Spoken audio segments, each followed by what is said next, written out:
Seguimos en la mira ahora con Fede Comesaña. Fede, ¿Cómo estamos? ¿Todo bien? uno de los temas pocos temas que se han debatido es el tema de la creación de empleos, ¿no?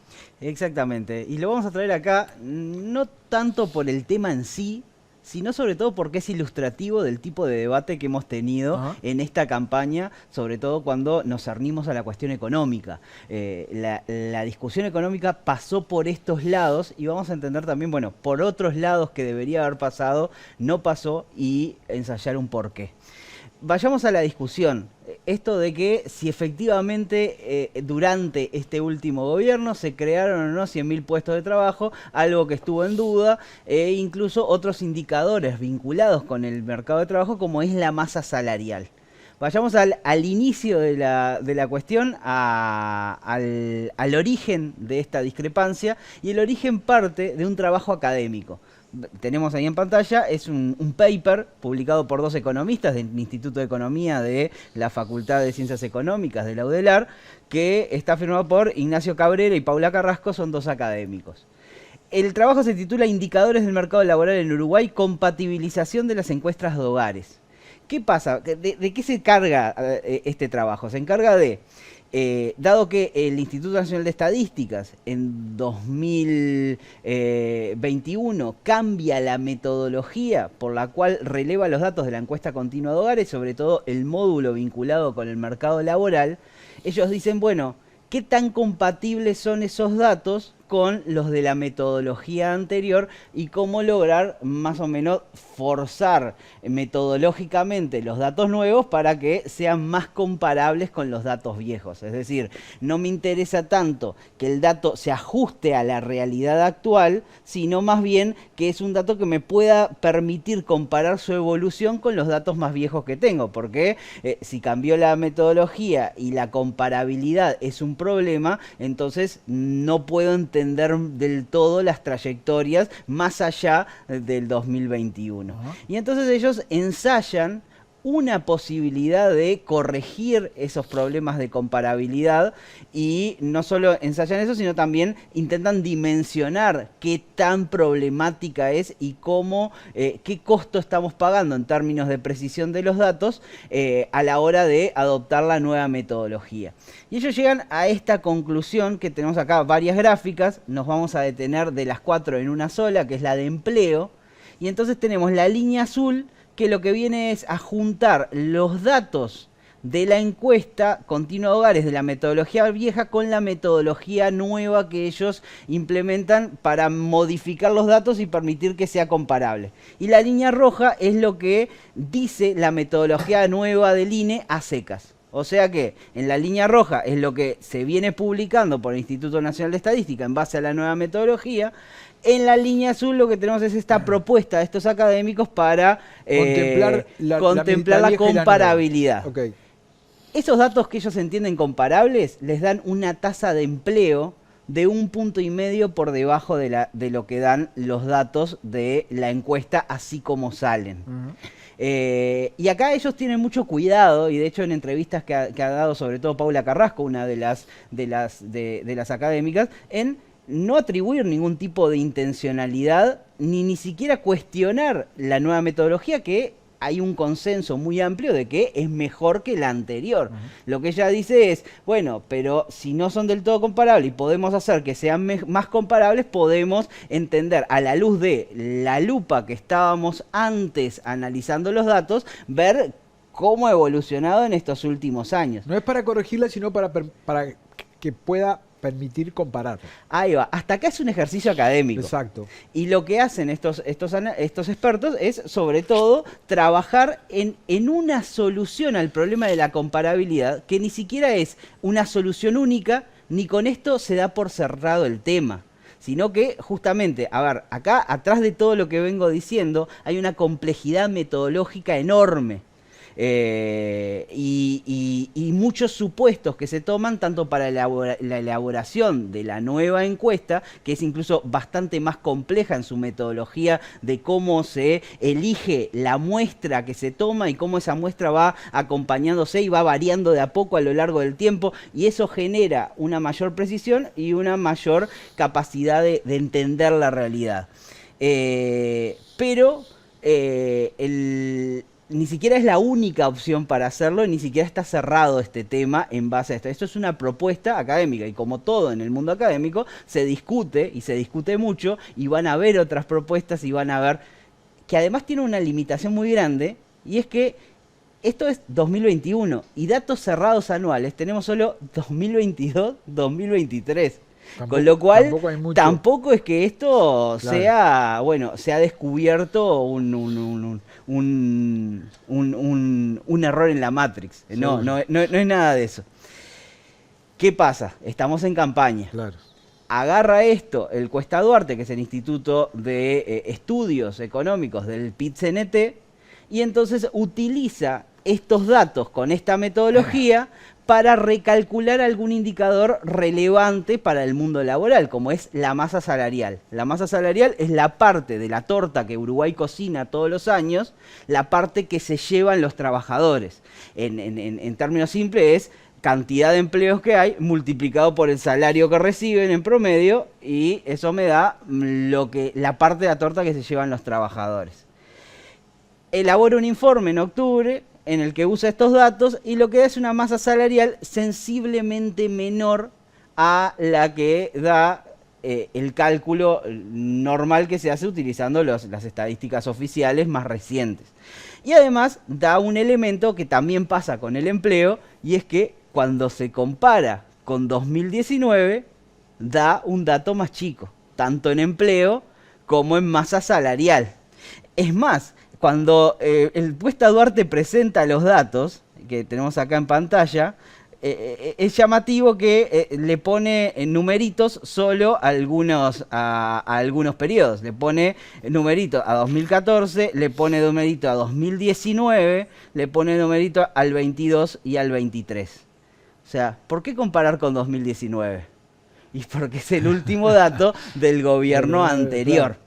Y evidencia en realidad que con esta metodología, que en realidad eso de que se utiliza esta otra metodología lo maneja el documento en uno de sus párrafos y pone un link al pie de página a una entrada del blog de Facultad de Ciencias Económicas donde se explica un poco este paper que mostrábamos. Todo esto en realidad cae de los dos lados y cae rápidamente a la arena política y de los dos lados se lo toma de una forma y de otra. Del lado del oficialismo se lo critica porque se dice esto es una afrenta al Instituto Nacional de Estadísticas y es una afrenta muy grande a un instituto que tiene un prestigio y representa un activo muy grande para la credibilidad del país y no lo podemos poner en duda. Sobre eso, en realidad, lo que se puede decir es que en realidad en ningún momento el trabajo académico pone en juicio eso. Sí es cierto que cuando esto baja a la arena política, lo agarran algún que otro dirigente, sobre todo los menos, los que menos reputación tienen en el área económica, y lo agarran los militantes y sí, dice, acá nos mintieron. Esto no era así como dice el gobierno y hay una intencionalidad. Bueno, ahí sí se está afectando, pero no es lo que originalmente se hace. El PIT-CNT, el Cuesta Duarte, tiene derecho a elegir la metodología que quiere.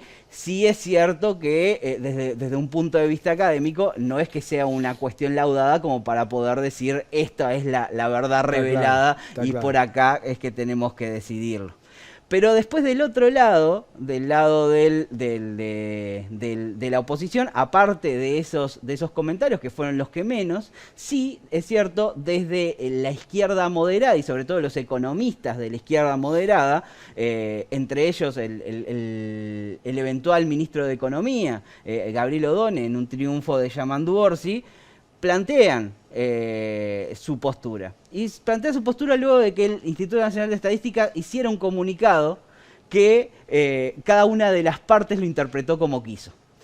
El comunicado dice, en el mismo párrafo, es el penúltimo párrafo de las dos páginas que tiene, dice: Primero, utilizar las encuestas de implantación, que es lo que se hace y lo que hacen estos autores, y compararlas con el panel no es una estimación de impacto de la mejora metodológica. Lo que está diciendo es, bueno, miren que es bastante más complicado corregir esto de la comparabilidad que solamente recrear lo que sería una encuesta similar a la que daría con la metodología anterior. La única forma de hacerlo, dicen, es correr las dos encuestas a la vez, y eso no se hizo y tampoco tiene sentido que se haga.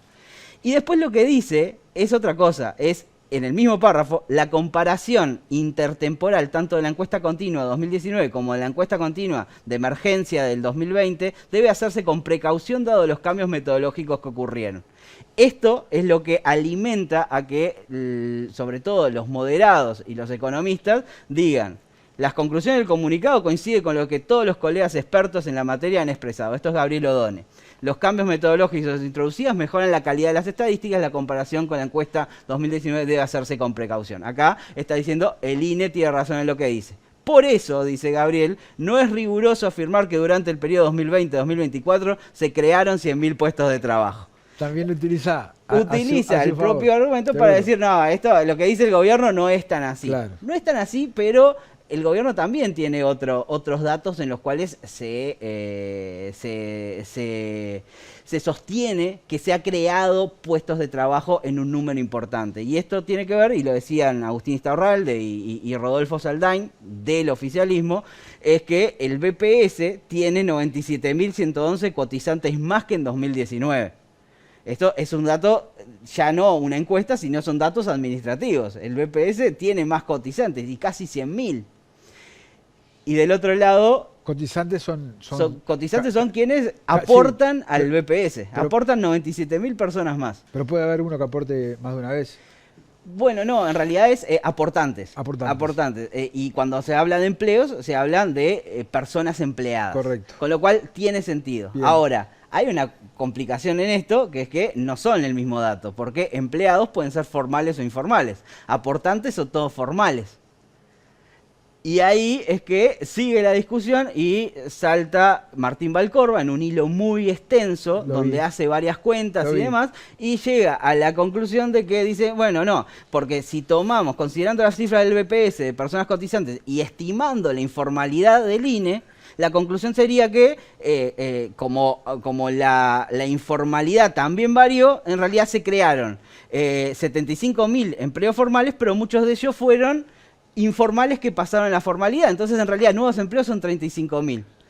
Pero acá Martín comete una pillería, que es, se está cuestionando de alguna manera la comparabilidad de los datos de creación de empleo del INE, y por eso empieza todo el problema, pero sin embargo usa para hacer esta cuenta la evolución de la informalidad del propio Instituto Nacional de Estadística, que tampoco debería ser comparable. Entonces, es todo un lío y una discusión que igual es una buena noticia que pasen de la informalidad a la formalidad también, sí, ¿no? Sí, a ver, pero es una discusión en realidad para entender si se crearon muchos más o pocos más puestos de trabajo en el último tiempo, y si estamos por encima o por debajo de 2019. O sea, no es absolutamente nada relevante para la discusión pública, salvo para generar o dinamitar una narrativa a favor o en contra de que aún así, si pongámosle que se haya creado mucho o poco empleo, tampoco quiere decir que eso es producto exclusivamente de la política y de la gestión de este gobierno, sino que muchas veces lo que estamos haciendo es discutiendo coyuntura. Coyuntura internacional que se importa. Esto cuando decimos que el debate pierde calidad cuando se debaten sobre cosas ¿Y por qué se discute sobre estas cosas y no sobre otras? Y bueno, porque los partidos, y sobre todo los dos bloques hoy en día, están basados en intenciones. Es decir, las propuestas que tienen son intenciones. Vamos a hacer tal cosa, tal otra. Pero no en base a una propuesta de política articulada, que digan, bueno, vamos a hacer esto puntualmente, que tiene este objetivo y que se va a financiar de esta manera y esta otra. Y sobre eso se dé la discusión. Bueno, eso no pasa en Uruguay porque los partidos no están proveyendo de esos insumos y hoy en día lo que se discute entre los economistas es que también lo hicieron los gobiernos anteriores, y los anteriores, para decir, bueno, mira, nosotros lo hicimos mejor que... Tratemos de hacerlo bien para adelante. Nunca el tratemos de hacerlo mejor para adelante. Fede, muchas gracias. Tanda, ya volvemos.